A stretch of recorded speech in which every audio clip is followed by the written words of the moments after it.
오늘 주시는 하나님의 말씀은 잠언 13장 1절부터 8절 말씀까지입니다. 오늘은 잠언 13장 1절부터입니다. 여러분이 계속 들으시지만 지금 우리가 살펴보고 있는 말씀은 지혜에 대한 실전편입니다. 실제로 우리의 삶에 적용 가능한 지혜가 계속 쏟아져 나오죠. 그래서 이 한 구절 한 구절이 굉장히 중요합니다.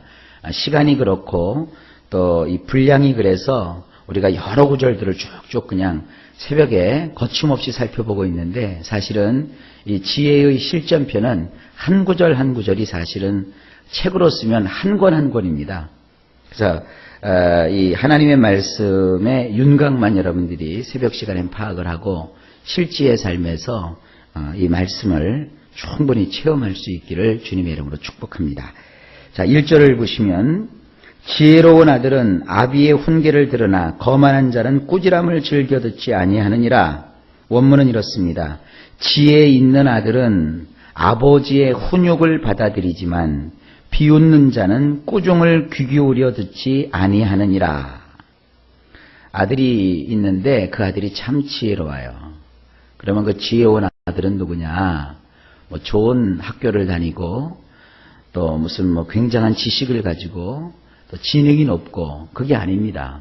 이 지혜는요, 여러분도 아시겠지만 머리가 좋고 또 지능이 뛰어난 것과는 전혀 상관이 없어요. 머리가 좋고 지능이 뛰어났다고 해서 지혜를 다 갖는 것은 아닙니다. 여기서 지혜로운 아들이 누구냐? 아버지가 훈육하는 것을 받아들인대요. 이 훈육이라는 건 여러 번 나왔죠. 교정해 주는 거예요. 또 바로잡아 주는 것이고, 그리고 때로는 그를 징계하고 또 엄히 그를 다스리는 거예요. 그것을 받아들인다는 거죠. 그러니까 지혜로운 아들은 아버지의 훈육을 받아들인다. 아, 이건 꼭 아들만 그러는구나. 아니죠. 이 아들이라는 것은 이제 자녀라는 뜻이죠. 그리고 아버지는 부모, 어른 이런 겁니다. 그래서 지혜로운 자녀는 자기의 아버지 말만 듣고 어머니 말만 듣고 그런 게 아니라 어른들의 어떠한 해주는 충고라든지 또 바로잡아주는 것을 잘 듣는 자예요. 이런 자들이 지혜로운 거예요. 자녀들 중에서도 징그럽게 말 안 듣는 애들 있잖아요. 뭘 얘기하면 무시하고. 그러면 결국 자녀가 어른들 말 무시해가지고 잘 되는 걸 여러분 많이 보셨습니까? 되게 어른들의 말은요, 경험 속에 나온 것이기 때문에 어른들의 어떤 무지하고 무리하게 상대를 공격하는 그런 거 빼놓고 사랑스러운 말로 어른들이 이렇게 이야기를 한다고요. 그래서 여러분도 마찬가지입니다. 여러분도 다 크신 어른들이지만 여러분들보다도 더 큰 어른들이 계시다고요. 비록 우리가 모시는 어른이 치매에 걸렸다고 해도 그 치매 걸린 연세 드신 분도 정신이 이렇게 딱 돌아오실 때는 지혜로운 말들을 해요. 그러니까 항상 이 어른들에게서 하나님은 지혜를 얻으라고 말씀하고 있는 겁니다. 근데 비웃는 자는 인생을 살면서 이렇게 베베 꼬인 사람들이 있잖아요. 남을 이렇게 막 조소하고 조롱하고 비웃는 자. 이 사람들은 누가 자기를 꾸중하면 귀 기울여 듣질 않습니다. 막 반발을 해요. 내가 언제 그랬냐? 이러고 말이죠. 저는 이 목회를 하면서 깨달은 게 몇 가지가 있는데, 그 중에 한 가지가 뭐냐 하면 절대 사람들에게 싫은 소리 할 필요가 없더라고요. 나는 그를 사랑하고 나는 그를 위해서 이렇게 조금 이빠른 소리를 해주면 나중에 가면 그것이 나에게 오히려 화로 돌아오더라고요. 그러니까 이건 뭐냐면 세상에 이 지혜로운 사람보다는 이 비웃는 사람들이 더 많은 거예요. 뭔가 이렇게 이야기를 해주면 뭐라고 그래요? 지는 잘났나? 이래요. 그래서 이거 설교 시간에는 우리가 교훈이 되는 이야기니까 설교는 아주 제가 잘하지만 실제로 생활 속에서는 친절하게 하고 또 너그럽게 대해주고 그래야 되겠더라고요. 그러니까 여러분도 이런 말씀을 통해서 잘 이해하시기 바랍니다. 거꾸로 얘기하면 지혜 있는 자녀는 여러분이 훈육을 해도 돼요. 그러나 딱 봐서 지혜가 없어 보이면 꾸중하지 마세요. 괜히 봉변당해요. 2절. 사람은 입의 열매로 인하여 복록을 누리거니와 마음이 괴사한 자는 강포를 당하느니라. 원문은 이렇습니다. 사람의 입의 열매로 말미암아 좋은 것을 먹을 수 있지만 배반이나 일삼는 내패시는 폭행을 당하느니라. 이 사람의 입에는요 열매가 있어요. 입술의 열매라고 신약성경에서 표현하고 있는데 우리가 말하는 이 말은 다 열매를 맺게 되어 있어요. 아, 이거 징그러워. 아, 이거 징그러워. 그러면 징그러워져요. 아, 이거 못 살아. 그러면 못 살아요. 잘 살아. 그러면 잘 살아요. 잘 돼. 그러면 잘 돼요. 그러니까 우리 입술은 열매를 맺게 하는 능력이 있습니다. 그 입의 열매로 인해서 어떻게 되느냐? 좋은 것을 먹을 수 있대요. 그러니까 여러분 차라리 녹음기가 있으면 녹음기라도 하나 가지고 다니면서 내가 하루 종일 어떤 말을 하나 분석해 볼 게 있어요. 여러분은 안 된다, 못한다, 죽겠다, 망했다, 끝났다, 해도 소용없다, 할 수 없다 이런 말을 주로 쓰시는지 아니면 할 수 있다, 된다, 하나님이 역사하신다, 좋은 일이 일어난다, 기적이 나타난다, 하나님의 영광이 있다, 참 즐겁다, 재미있다, 행복하다, 기쁘다, 복되다 이런 말을 자주 쓰시는가 한번 보십시다. 자기 자신을 잘 살펴보시라고요. 기억하세요. 우리의 입에는 열매를 주렁주렁 달 수 있는 그와 같은 능력이 있던 거예요. 그래서 입술의 권세를 여러분 절대 인생을 망치고 무너뜨리는데 사용하지 마시고 세우고 높이는데 좋은 것을 먹을 수 있는데 꼭 사용할 수 있기를 바랍니다. 반면에 배반을 일삼는 뇌패시라고 그랬죠. 이 뇌패시라는 말은 그 사람의 몸, 마음, 영혼, 그가 행하는 모든 전 인격적인 삶을 다 뇌패시라고 하는 거예요. 그래서 저는 이 뇌패시를 무슨 영혼이니 사람이니 마음이니 이렇게 해석을 안 하고 그냥 뇌패시라는 원어를 그대로 여러분들에게 말씀을 드리는 거예요. 만약에 배반이나 일삼고 맨날 그 뒤통수나 치고 다니고 말이죠. 그 세상 말로 하면은 뒷얘기나 하고 다니고 말이죠. 그 뒤에 가서 막 비방하고. 저는요 이렇게 사람들하고 얘기할 때 제일 싫은 게 뭐냐면 그 사람 없을 때 그 사람 얘기하는 걸 전 제일 싫어해요. 그 사람이 없을 때는 좋은 것만 얘기하세요. 근데 그 사람 없을 때 그 사람이 이렇고 저렇고 그 사람이 어떻고 저떻고 저는 그게 제일 싫어요. 그냥 그 사람이 있을 때 그 사람한테 직접 그런 얘기 하라 이거예요. 근데 그런 사람에게 직접 그런 얘기를 할 수 없을 정도면 아예 하지 말아요. 그래야 그 속이 편하지. 없는 데서 얘기하면서 속이 상해가지고 하고 그래요. 그 속병 알아요. 그렇게 하지 마시고 그렇게 그 배반이나 일삼고 자꾸 남한테 상처를 주고 이런 사람들의 뇌패시는 결국 폭행을 당해요. 그래서 이 폭행이라고 하는 것은 그야말로 아주 안 좋은 일을 뜻하는 겁니다. 그러니까 하나님께서 이 말씀하셨으니까 우리는 입의 열매를 잘 기억하셔서 내 입에서 나오는 말이 열매를 맺는구나. 말은 그대로 돼요.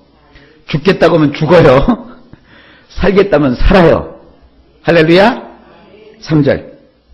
입을 지키는 자는 자기의 생명을 보존하나 입술을 크게 벌리는 자에게는 멸망이 오느니라. 원문 이렇습니다. 자기 입을 지키는 자는 자기의 뇌패시를 보호하게 되지만 자기의 두 입술을 크게 벌리는 자는 파멸에 속하게 되느니라. 넘어갑니다. 4절. 게으른 자는 마음으로 원하여도 얻지 못하나 부지런한 자의 마음은 풍족함을 얻느니라. 4절은요. 원하는 게 있으면서도 게으른 뇌패시는 얻는 게 없지만 철저한 뇌패시는 기름지게 되느니라. 이게 우리 삶의 태도예요. 원하는 게 있으면 우리가 어떻게 해야 돼요? 그걸 자꾸 부지런히 해야지요. 그래야 얻는데 이 게으른 자녀를 둔 어머니가 멀리 여행을 가면서 자녀가 하도 게으르니까 밥을 다 차려놓고 갔어요. 며칠을. 근데 이 자녀가 이렇게 누워서 있는데 배가 고픈 거예요. 근데 엄마가 이 손 닿는데 상을 차려놔야 되는데 저기 발치에다가 해놨어요. 그래서 발을 이렇게 쭉 뻗어서 그 상 있는 데까지 대보니까 이게 안 닿아요. 그러니까 아들이 귀찮아. 아이고 귀찮아. 그리고 3일을 굶었대요.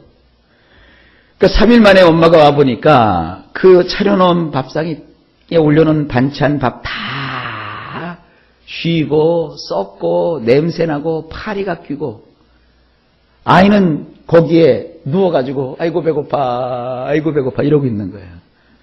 왜 그러느냐면 이 발가락이 목이 안 닿아가지고 그러니까 이놈이 발가락이 닿으면 상을 이렇게 끌어다가 먹으려고 했던 거예요. 세상에 그 발가락 요 사이가 싫어가지고 안 일어나서 안 먹고 배고파 이런 거예요. 차려놓은 밥상도 게으른 사람은 그렇다는 거예요. 여러분, 이 게으른 사람은요, 원하는 게 있더라도 아무것도 가질 수가 없어요. 그러나 이 철저한 사람, 부지런한 사람이라고 그랬죠? 이 철저한 사람은 삶이 기름지게 되어 있어요. 이게 하나님의 말씀인 걸 잊지 마십시오. 5절, 의인은 거짓말을 미워하나 악인은 행위가 흉악하여 부끄러운 데에 이르느니라. 원문은 이렇습니다. 거짓말을 미워하면 의인이 되지만 악을 행하게 되면 평판이 나쁘게 되고 부끄러움을 당하게 되느니라. 우리 성경으로 보면 이게 무슨 말인지 잘 이해가 안 되죠. 의인은 거짓말을 미워하지만 악인은 행위가 흉악하여 부끄러운 데에 이르느니라. 그렇게 되어 있는데 원문은 이렇게 되어 있어요. 거짓말을 미워하면, 거짓말하는 걸 미워하면 그 사람은 의로운 사람이 된대요. 거꾸로 얘기하면 의로운 사람은 거짓말하는 걸 미워해요. 그런데 사람이 나쁜 일을 행하게 되면, 악을 행하게 되면 어떤 일이 벌어지느냐? 의인이 되지 않고 평판이 나쁘게 되고 결국은 부끄러움을 당하게 된대요. 그래서 우리는 거짓말을 미워하여 의로운 삶을 살아야 된다. 이렇게 말씀하고 있습니다. 6절입니다. 공의는 행실이 정직한 자를 보호하고 악은 죄인을 패망하게 하느니라. 원문은 의로운 왕은 사는 방식이 성실한 자를 보호하여 주지만 사악한 자는 뒤틀어서 죄의 제물로 삼아버리느니라. 자기 의로움이 있어요. 의로움을 왕으로 묘사하고 있어요. 이 의로움이라고 하는 이 왕은 백성을 다스리잖아요. 백성 가운데 그 살고 있는 방식이 성실한 사람을 이 의로운 왕은 보호해줘요. 그러나 이 악을 행하는 사악한 사람은 이 의로운 왕이 어떻게 되느냐? 그를 뒤틀어서 이렇게 주리를 틀어서 죄의 제물로 삼아버린대요. 이 죄의 제물이라는 건 뭐냐면 본복이라는 겁니다. 본복이. 그래서 죄를 지은 사람을 다 국가가 벌하지 않잖아요. 괘씸하고 특별한 죄를 지은 사람 몇 명을 국가가 이렇게 뽑아서 이런 죄를 지은 사람은 이런 벌을 내릴 거다 하고 사람들한테 본보기를 보여주는 거예요. 그러니까 이 의로움이라고 하는 왕은 성실한 사람, 이런 사람은 어떻게 쓰든지 보호를 해주지만 이 악을 행하는 사람은 어떻게 쓰든지 그 죄의 본보기로 삼는다. 이런 뜻이에요. 그러니까 우리는 뭡니까? 성실하게 살아야 된다. 여러분, 성실한 사람은 하나님의 보호를 받습니다. 우리가 진실하게 살아가면 하나님이 그 사람을 도와주시는 거예요. 7절. 스스로 부한 체하여도 아무것도 없는 자가 있고 스스로 가난한 체하여도 재물이 많은 자가 있느니라. 원문은 이렇습니다. 스스로 부자인 체하지만 아무것도 없는 자가 있고 스스로 없는 체하지만 재물이 많은 자가 있느니라. 이것 또한 지혜입니다. 그러니까 사람을 여러분 외모로 보지 마세요. 겉으로 볼 때는 별 일 없는 사람인데도 속으로 들어가 보면은 아주 알찬 사람이 있어요. 알부자 있죠? 그러나 겉으로는 굉장히 부자인 것 같은데 속에 이렇게 들어가 보면은 속빈 강정이라니까요. 텅 비어 있다니까요. 이 강정이라는 표현보다 저 그런 생각을 해봐요.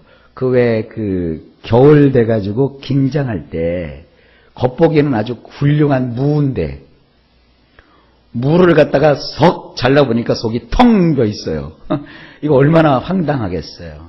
여러분, 사람을 껍데기로만 보지 마세요. 껍데기는 그럴싸해도 속은 텅 빈 사람이 있고요. 껍데기는 뭐 별로 신통치 않은 것 같아도 속이 꽉 옹골찬 사람이 있어요. 사람도 그렇고 재물도 그렇고 여러분 이걸 잘 알아서 사람의 중심을 헤아리는 그러한 지혜를 꼭 가지실 수 있기를 바랍니다. 마지막으로 8절입니다. 사람의 재물이 자기 생명의 속전일 수 있으나 가난한 자는 협박을 받을 일이 없느니라. 이것도 우리 성경으로 보면은 이해가 잘 안 돼요. 원문을 보면 이해가 쉽게 됩니다. 한번 들어보세요. 사람은 그의 재물로 인하여 목숨값을 치룰 수 있는 반면 쪼들리는 사람은 꾸중조차 들을 일이 없느니라.